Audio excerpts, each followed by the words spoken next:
Iran का America के साथ मुज़ाकरात करने से इनकार। ईरानी वज़ीर ख़ारजा अब्बास अराग़ची का कहना है कि अमेरिका इसराइल के साथ जुर्म में शरीक है। ईरान अमेरिका के साथ कोई मुज़ाकरात नहीं कर रहा।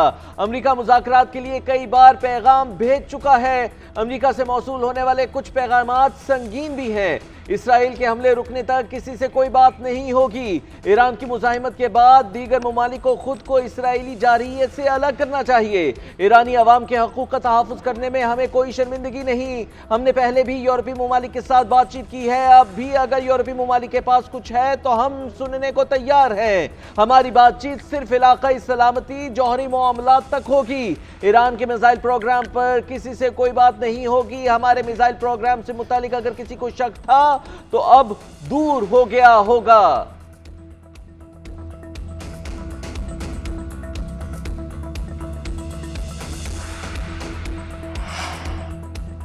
ईरान इसराइल जंग पर सलामती काउंसिल का इजलास आज होगा। ईरान से मामलात सफारतकारी से हल करने की कोशिशें तेज। जर्मनी, फ्रांस, बरतानिया के वज़ीर ख़ारिजा और यूरोपीय यूनियन के सफारतकार ईरान से मुज़ाकरात करेंगे। तीनों वज़ीर ख़ारिजा ईरानी वज़ीर ख़ारिजा के साथ जौहरी मुज़ाकरात करेंगे।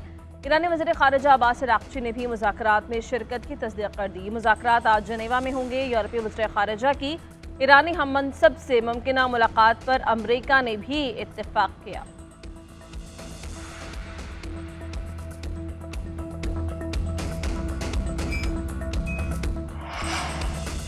ईरान इसराइल जंग में अमरीकी शमूलियत से मुताल्लिक फैसला मुअख्खर। सदर ट्रंप ने ईरान पर हमले की मंजूरी की खबरों की तरदीद कर दी। अमरीकी सदर कहते हैं अमरीकी अखबारात को अंदाजा ही नहीं कि वो ईरान के बारे में क्या सोच रहे हैं।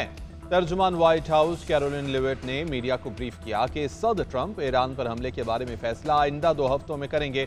बरतानवी खबर एजेंसी का कहना है कि हमलों के दौरान ईरानी वज़ीर ख़ारिजा और अमरीकी नुमाइंदे स्टीवटकोफ के दरमियान मुतादिद राबिते हुए। दूसरी जानिब अमरीकी अखबार न्यूयॉर्क टाइम्स ने फिर से दावा किया है कि अगर वाशिंगटन फर्दों की तनसीब पर हमला करेगा या आयतुल्लाह ख़ामनाई को कत्ल करता है तो ईरान एटमी बम बनाने की तरफ बढ़ सकता है। रूस ने ईरान में रजीम चेंज के तस्वर को मुस्तरद कर दिया। तर्जुमान रूसी सदारती महल का कहना है कि ईरान में रजीम चेंज का मंसूबा नाकाबिल तस्वुर है। आयतुल्लाह ख़ामनाई के कत्ल से नया पिंडोरा बॉक्स खुल जाएगा। ईरान के खिलाफ अमरीकी जौहरी हथियारों के मुमकिन इस्तेमाल की इत्तलात कयास आराइयां हैं। इस तरह की सूरत हाल से तबाही की नई लहर आएगी। नेतन्याहू ने कहा कि ईरान में हुकूमत की तब्दीली इसराइल का मकसद नहीं। इसराइली हमलों के मुमकिन नताइज में ईरान में रजीम चेंज हो सकती है। ईरान में रजीम चेंज इसराइल का मकसद नहीं, ईरानी आवाम की जिम्मेदारी है। हमारा पहला मकसद ईरान को जौहरी हथियार हासिल करने से रोकना और इसराइल का दूसरा मकसद ईरान की मिसाइल टेक्नोलॉजी की सलाहियत को खत्म करना है।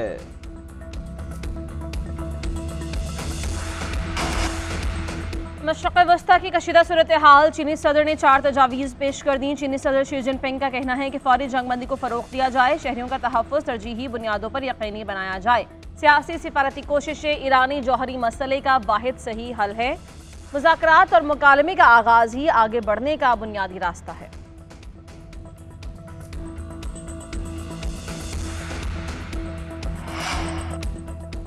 पाकिस्तान ने दहशतगर्दी के खिलाफ जंग में हरावल दस्ते का किरदार अदा किया। कुछ इलाकाई अनासर हाइब्रिड वॉरफेयर के तौर पर दहशतगर्दी को हवा दे रहे हैं। फील्ड मार्शल आसिम मुनीर की अमरीकी थिंक टैंक्स स्ट्रेटेजिक उमूर के नुमाइंदों से मुलाकात में गुफ्तगू। कहा कि पाकिस्तान ने महफूज और पुरअमन दुनिया के लिए इंसानी और मुआशी लिहाज से बेपनाह कुर्बानियाँ दी।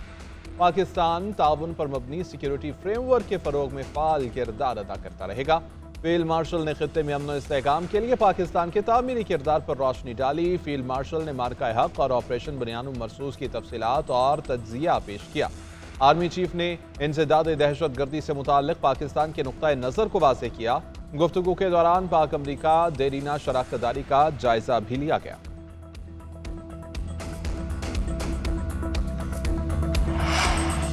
सिंध हाई कोर्ट का गवर्नर हाउस के ताले फौरी खोलने का हुक्म। अदालत ने प्रिंसिपल सेक्रेटरी से 23 जून तक रिपोर्ट तलब कर दी। अदालत ने रिमार्क्स दिए कि प्रिंसिपल सेक्रेटरी कायम मकाम गवर्नर की रसाई न रोकें। कायम मकाम गवर्नर सिंध उवैस शाह ने दरखास्त में कहा था कि गवर्नर हाउस में रसाई नहीं दी जा रही।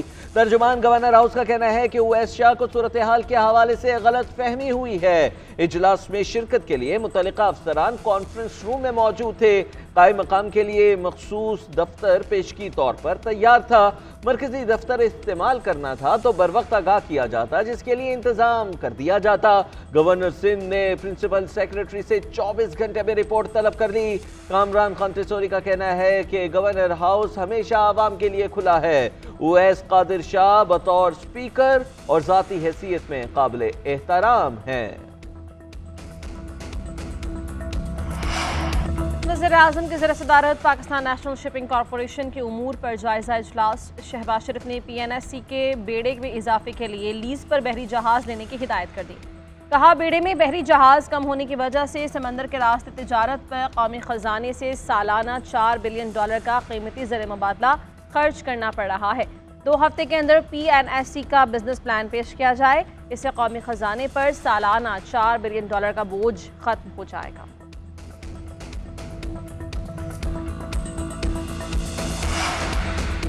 नायब वज़ीर-ए-आज़म और वज़ीर ख़ारिजा इसाक डार इस्तांबुल पहुँच गए। इसाक डार इस्तांबुल में OIC वज़ीर ख़ारिजा काउंसिल के इजलास में शिरकत करेंगे। इसाक डार तो सदर रजब तैयब एर्दोगान के एजाज़ में OIC यूथ फोरम अवार्ड तकरीब में भी शिरकत करेंगे।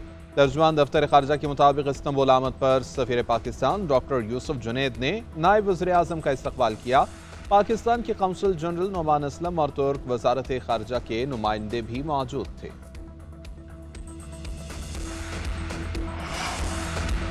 ईरान के खिलाफ जंगी मुहिम इसराइल के लिए माली तौर पर नुकसानदेह साबित होने लगी। वॉल स्ट्रीट जर्नल ने रिपोर्ट जारी कर दी। रिपोर्ट के मुताबिक इसराइल के रोजाना सैकड़ों मिलियन डॉलर्स खर्च हो रहे हैं। ऐसी सूरत में इस जंग को ज्यादा देर तक जारी रखना इसराइल के लिए मुश्किल हो सकता है।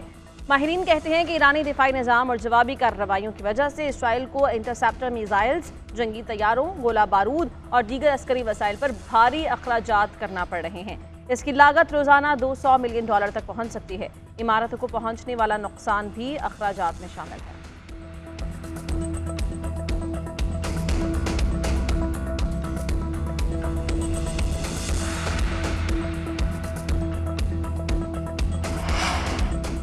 हुकूमत पाकिस्तान का मौक़िफ़ इसराइल के खिलाफ वाज़ेह है। हम इसराइली जारहियत की पुरजोर मज़म्मत करते हैं। वज़ीर क़ानून आज़म नज़ीर तारिक का सेनेट में इज़हार ख़याल। कहा, अपोजिशन लीडरान की तरफ से खुलकर ये कह दिया गया है कि अभाम दूर हो जाएगा।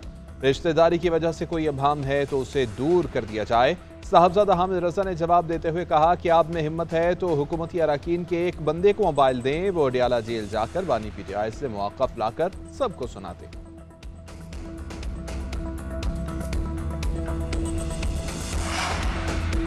मखसूस नशिस्तों के फैसले पर नजरसानी अपीलों पर जस्टिस अली बाखिर नशफी ने अहम सवालात उठा दिए। इस्तफसार किया कि मुकम्मल इंसाफ के इख्तियार के लिए आर्टिकल 1843 जरूरी है या नहीं। क्या आर्टिकल 1843 की दरखास्त के बगैर भी मुकम्मल इंसाफ किया जा सकता है। जस्टिस सलाहुद्दीन पनहोर ने रिमार्क्स दिए कि आवाम को नुमाइंदे मुंतखब करने के हक से 1970 में महरूम रखा गया। सलमान अकरम राजा ने कहा कि 1970 नहीं बल्कि इस हक से आवाम को बार बार महरूम रखा गया। उन्होंने असगर खान केस का हवाला देते हुए कहा कि असलम बेग थे और असगर खान दोनों ने एफिडेविट दिया था कि हमने इलेक्शन में मुदाखलत की थी। कहा गया कि ये सब कौमी मफाद के तनाजुर में किया गया। जस्टिस जमाल मंदुखेल ने रिमार्क्स दिए कि हम तो फैसला करते हैं, क्या सियासतदान उस पर अमल करते हैं। किसी न किसी दौर में कोई ना कोई सियासी जमात बेनिफिशरी होती है। वज़ीर आला KP अली एमिन गंडापुर की सूबाई असम्बली तहलील करने की धमकी। रात गए वीडियो पैगाम में अली एमिन गंडापुर ने कहा कि असम्बली को तहलील करने का इख्तियार मेरे और बानी चेयरमैन के पास है। किसी भी वक्त असम्बली को तहलील कर सकता हूँ। हमारी हुकूमत को ख़त्म करने के लिए साजिशें की जा रही हैं। साजिश के तहत विफाक सूबे में फाइनेंशियल एमरजेंसी लगाकर हुकूमत गिराएगा। हमें दीवार से लगाने के बजाय दफनाने की कोशिश कर रहे हैं। दफनाना हमें भी आता है। अवाम और मुंतखब नुमाइंदे तैयारी कर लें, हम उनकी हर साजिश को नाकाम बनाएंगे। हमारे खिलाफ कोई साजिश की गई तो हम उसके खिलाफ निकलेंगे और पूरी दुनिया देखेगी।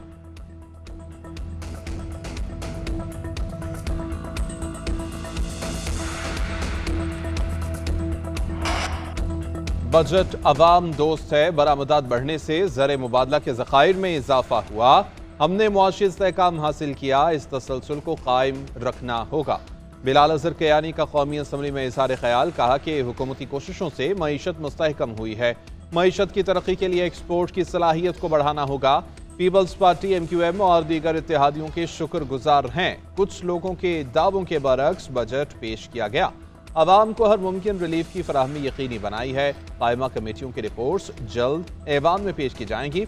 हम महंगाई को काबू में लेकर आए हैं। पॉलिसी रेट 22% से 11% पर ले आए हैं। मौजूदा बजट में बेनज़ीर इनकम सपोर्ट की रकम बढ़ाई गई है। नायब वज़ीर-ए-आज़म इसहाक डार की ज़ेर सदारत अहम इजलास। पाकिस्तान स्टील साइट को जदीद सनती मरकज़ में तब्दील करने पर तबादला ख्याल किया गया। इसहाक डार ने कहा कि मकामी और गैर मुल्की सरमायाकारी को फ़रोग़ देने के लिए हम आहंगी और इक़दाम की ज़रूरत है। बरामदात पर मरकूज सनती तरक्की को फ़रोग़ देने और मुल्क भर में कारोबार के लिए साज़गार माहौल फराहम किया जाएगा। इजलास में दरामदात और बरामदात से मुतालिक पेशरफ्त का भी तफसीली जायजा लिया गया।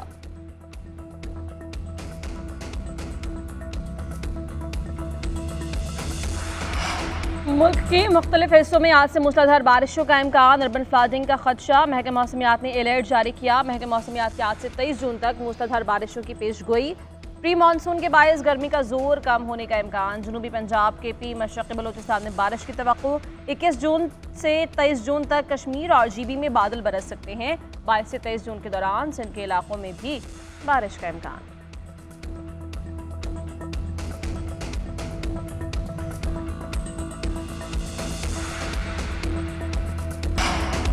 चेयरमैन PCB मोहसिन नकवी की वाशिंगटन DC में फीफा सदर गियानी इन्फैंटिनो से मुलाकात। पाकिस्तान में खेलों में बेपनाह टैलेंट पर गुफ्तगू। मोहसिन नकवी ने कहा क्रिकेट के बाद फुटबॉल की बढ़ती हुई मकबूलियत पर तबादला ख्याल हुआ। चेयरमैन PCB ने फीफा सदर को दौरा पाकिस्तान की दावत दी। गियानी इन्फैंटिनो ने जल्द पाकिस्तान आने की हामी दी।